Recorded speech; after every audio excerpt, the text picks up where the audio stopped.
Before we start, check out this blanket right here, kid. Like, look at this Undertaker blanket. Look at this.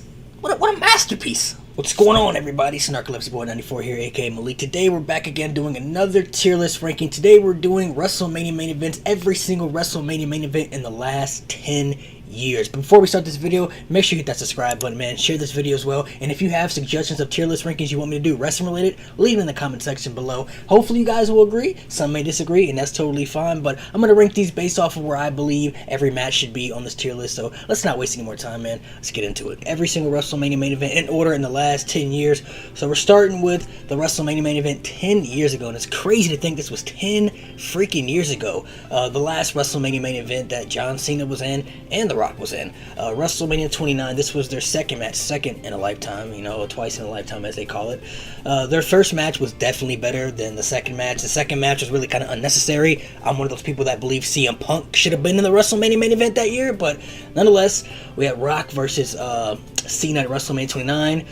This was mid. I'm not gonna lie. This main event was mid. It was a finisher fest. It was John Cena's redemption story of a 1 year build up of after him losing to The Rock at WrestleMania 28, trying to get back to beat The Rock at WrestleMania 29. That's exactly what happened. I still believe Cena should have won at the first WrestleMania, but nonetheless, you know, their second match definitely not even close to being as better or as great as their first match, in my personal opinion.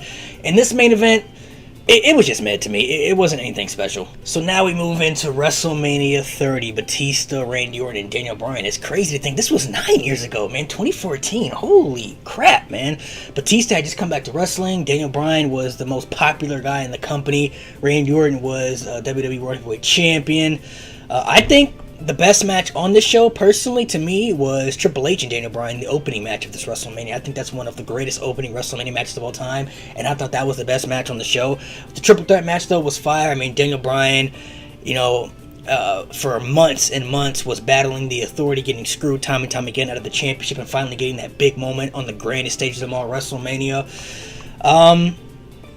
You know, I think this is incredible. This is incredible. I'll put it in the incredible category. I think, for me, the storyline build up and then capitalizing on the big moment at WrestleMania, Daniel Bryan having to battle through so much adversity and then overcoming all the odds to win the big one at WrestleMania. I mean, Daniel Bryan may be the greatest underdog babyface in WWE history, for being honest. He had the perfect build up from SummerSlam all the way to WrestleMania, got screwed out of the championship multiple times, had to battle the Authority time and time again, was getting beat down by the Shield, who was representing the Authority, and it was just crazy, man. And then they kept him out of the Royal Rumble that year. Remember, he wasn't even in the Royal Rumble. Got screwed in the Elimination Chamber too. And he had to battle, you know, Triple H at WrestleMania to even get into the main event of WrestleMania, bro. It was crazy. Like, they put him through so much crazy stuff.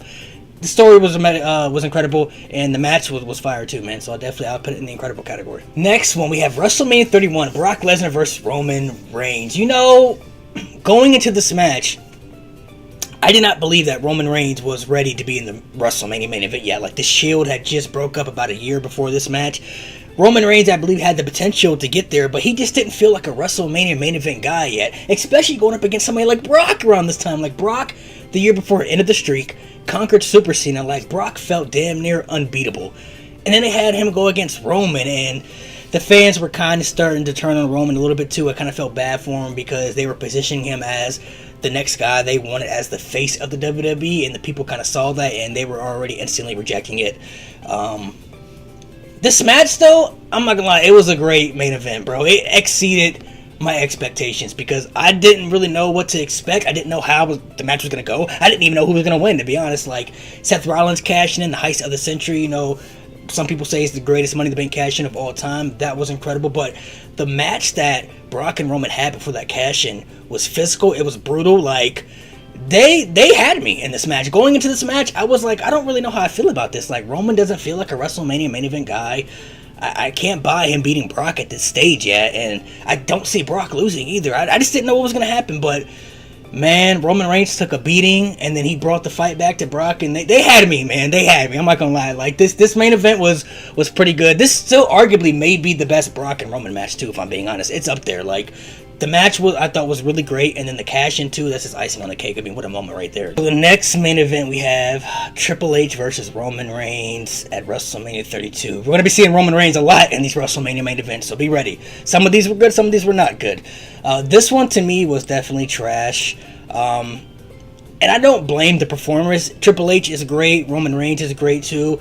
It's just nobody really cared enough, I think. Majority of the fans didn't care enough to really invest heavily into this. Like, I still think if Seth Rollins never got injured, I think the Shield would have main evented WrestleMania that year. I think it would have been Seth walking in as champion. Dean Ambrose, I think, would have been in it. Jon Moxley, and I think Roman Reigns would have been in this match as well. I still think Roman would have won, but I think, honestly, if Seth Rollins never got injured, I really think the Shield would have main evented WrestleMania that year. I've always stood by that. But Seth got hurt. Randy Orton was injured. John Cena was injured, even though he appeared at that WrestleMania. He didn't wrestle that year at WrestleMania. They had limited options, I guess. You knew they wanted Roman Reigns to be in the WrestleMania main event, so he's got to face a big star. Triple H was the answer. Everybody knew that Triple H was definitely losing, but, I mean, I just don't think fans cared enough to really invest into this feud and match. They tried the best they could, but, I mean, overall, the match just was... It was boring, I'm not gonna lie. It was hard for me to even get into it. I'm like, crowd not really into it. It's kind of hard to really get into it, man. So, overall, though, man, I put it in the trash category. Roman Reigns versus The Undertaker. I was a little surprised. It's honestly kind of main event at that WrestleMania. I really wasn't sure what was going to main event that WrestleMania, to be honest. I thought maybe it would be Brock and Goldberg for a second. But, of course, Roman Reigns was the guy, so he was going to main event. This also is in the trash category, too. And this was not Roman Reigns' fault, the match being bad. Undertaker even said it himself. Go back and look at the documentary on Peacock, the Last Ride documentary. Undertaker even said in the documentary he should have never been in the ring that year. He was out of shape, and he had a really bad hip that needed to be replaced, so he had to have hip replacement surgery. And he wasn't physically able to compete in the ring, which is why the match was bad. Like, Roman Reigns tried to carry. He tried to do what he could, but there was only so much he could do. Like, Undertaker was so limited. Like, he couldn't really do anything. Like, all Undertaker could really do was throw punches and stuff. Like, Roman Reigns did what he could, and him beating Undertaker at WrestleMania was huge for him, and I still believe Undertaker losing that night not only could have been his retirement match, but that night after WrestleMania, Roman Reigns should have turned heel. That would have been the perfect time to turn him heel after that, bro. When he came out in front of that hostile crowd, and he said, "This is my yard now," dropped the mic and left, heel turn right there. Still don't understand why WWE didn't turn him heel after that, but whatever. This match, though, yeah, it just wasn't that great, man. Unfortunately, Undertaker just wasn't able to compete. If Undertaker had been in really good shape and still had a little bit left in the tank, they would have had a great match. I'm 100% sure they would have had a great match, but because Undertaker was in such in bad shape, he was older, and he just couldn't really do much, and Roman just... He tried the best he could, I felt, but he couldn't really do much to help Taker out, and, Taker really couldn't do much to help him out either, so... Another trash Roman Reigns WrestleMania main event. Him and Brock, first off, this... I don't understand why did this have to be the WrestleMania main event of WrestleMania 34 in 2018? I don't understand it. You put the two guys in the main event of WrestleMania that the fans equally are rejecting, and the fans do not want to be champion, and you put them in the main event of WrestleMania, basically telling the fans to choose who you want. And the fans chose nobody because they did not care. Like, they did not care, bro. People were sick and tired of Brock Lesnar being the champion. They were ready for him to drop the championship. But people also still were rejecting Roman as the top guy, and they did not want Roman to be the champ either. And you put them both in the main event of WrestleMania? That doesn't make sense. The fans were going to crap all over it. That's exactly what they did. Plus, oh my gosh, the overuse of finishers in this match. Roman Reigns took 5 F5s in a row and kicked out of all 5 of them. And then he bled. And they don't even do blood in WWE anymore because it's PG. But even when Roman was bleeding, the fans still didn't care. And then he hit Brock with 2 spears. Brock kicks out. And then he hits Roman with another F5. And Brock beats Roman, which didn't make sense either because we all expected Roman to win the championship. And he still didn't. And then they dragged it out all the way to SummerSlam, which was unnecessary. We're just like, bro, just put the title on Roman. We know you want Roman to be the champion. Get Brock out of the title picture. But I don't understand why this was the main event of WrestleMania. I don't understand why that year they had that WrestleMania main event. Like, that was just doomed from the beginning, honestly. Let's talk about this next one, because I got some things to say about this too. WrestleMania 35, the first ever women's WrestleMania main event, Becky Lynch versus Ronda Rousey versus Charlotte Flair. First off, this WrestleMania was extremely long, and I'm really glad they made WrestleMania 2 nights now, because this is the reason why WrestleMania was just dragging, bro. Like, this match ended at like at 2 in the morning. Like, bro, by the time 2 a.m. comes, we should have already discussed how WrestleMania should have been and everything. Like, the fact that ended like at 2 o'clock in the morning was crazy. They did this all wrong, though. I still believe it should have been Ronda versus Becky one-on-one. I do not think Charlotte needed to be involved in this match at all. And the fact they made it winner take all didn't make sense either. They literally had Charlotte beat Asuka, which took Asuka's WrestleMania match away from this year because she wasn't even on WrestleMania after that. And then they inserted the SmackDown Women's Championship in it. It should have just been for the Raw Women's Championship, and it should have been Becky versus Ronda one-on-one. Charlotte is great, but this was not her WrestleMania main event to be a part of, and Becky was the most over and beloved superstar at the time. She was the most over superstar in the company, male or female. Ronda Rousey was the most hated women's superstar in the company at the time as a heel. That's your WrestleMania main event right there. Becky versus Ronda. It only made the most sense. Charlotte did not need to be involved in it. The match overall, though, honestly, was kind of mid. I'm not gonna lie. The match was very mid. It was very average. It could have been a lot better, but it just... I don't know if the styles just didn't mix well that night. I don't know. It just wasn't that great, honestly. It was a very average mid WrestleMania main event. So now we get into the 2-night WrestleMania main event moving forward. We have night 1 of WrestleMania 36, the pandemic, man. Crazy to think the pandemic was 3 freaking years ago. What a crazy time to be alive, right?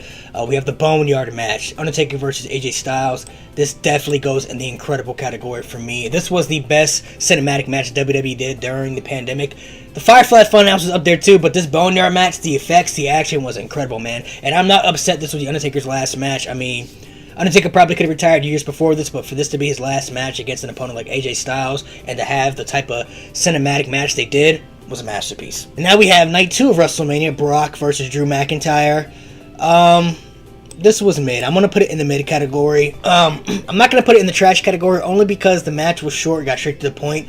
I think if they had wrestled in front of fans, the match would have been a lot better, but because it had no fans, I think they just made the match short and straight to the point and very quick to get Drew McIntyre his big win and everything, and he becomes WWE Champion. So overall, the match was mid, though. WrestleMania 37, night 1, the second women's WrestleMania main event, Sasha Banks versus Bianca Belair.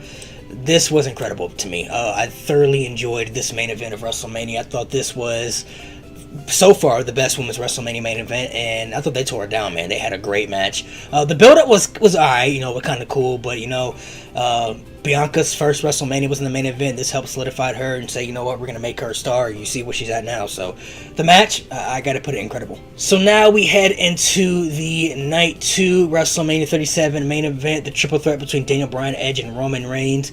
I thought this was incredible too, man. This goes in the incredible category for me. I thought this triple threat match was top tier. The story build up was really cool. Don't really know if Daniel Bryan needed to be added, but him being added wasn't too bad. The match was great overall. This was the rise of Roman's character as the head of the table, the tribal chief, and I really thought Edge was going to win this match because storyline reasons. Edge came in at number 1 in the Royal Rumble, won the entire Royal Rumble, and WrestleMania 37 Night 2, the date was literally 10 years to the exact day Edge had to retire and give up the World Championship. So I'm like, oh, Edge is going to win the world title 10 years to the exact date that he lost it and everything, had to relinquish it. It's a perfect story for Edge, but little did I know what Roman Reigns said in his promo was actually going to come true. He said he was going to smash them, and then he was going to stack them and pin them, and he did just that. That, to me, solidified Roman as the guy. He's here now. He is the face of the company. There's no questions about it. He has arrived at this spot now. All right, next we have night 1 of WrestleMania 38. Kevin Owens versus Stone Cold. I was at this WrestleMania, the first WrestleMania I ever went to. This was a good main event, honestly. I'll put it in the good category. Seeing Stone Cold and actually have a match live in person was just crazy. Like, the match was short. It wasn't too long, but, Stone Cold took some bumps here and there. He took a suplex on the concrete, which was crazy. Like, Kevin Owens, was taking some bumps too. He took the majority of the bumps, obviously, but they had a good performance, man. The crowd was into it. The crowd was going crazy. I thought they did pretty good for, what they did, man. I didn't expect the match to be too crazy, but it was pretty solid, man. It was pretty solid. I can't lie. Being there live in person was definitely an experience that I'll never forget. Now we have night 2, what they tried to call, the greatest main event in history, something like that. And the greatest WrestleMania match of all time, or the biggest WrestleMania match of all time, whatever they called it. Champion versus champion, Brock versus Roman. Technically, on paper, you look at it, it was the first time ever 2 world champions were fighting the main event for both championships. So technically it has an argument to be the biggest WrestleMania main event of all time because of those reasons. But overall, the match was mid. Definitely wasn't as worse as 34, and it wasn't better than their 31 match. It's crazy how we got Brock and Roman at 3 WrestleManias, but we couldn't get John Cena versus Randy Orton or John Cena versus Edge at 1 WrestleMania, one-on-one, but we got 3 Roman Reigns and Brock Lesnar matches. Well, nobody asked for that, really. I think their WrestleMania 38 match, though, was mid. It wasn't terrible by any means, but it felt very rushed. It was very quick. And it just, it could have been a lot better. Their match they had at SummerSlam could have been the match at WrestleMania. Honestly, they could have put the last man standing match at WrestleMania. But, the Usos versus Kevin Owens and Sami Zayn, night 1 of WrestleMania 39.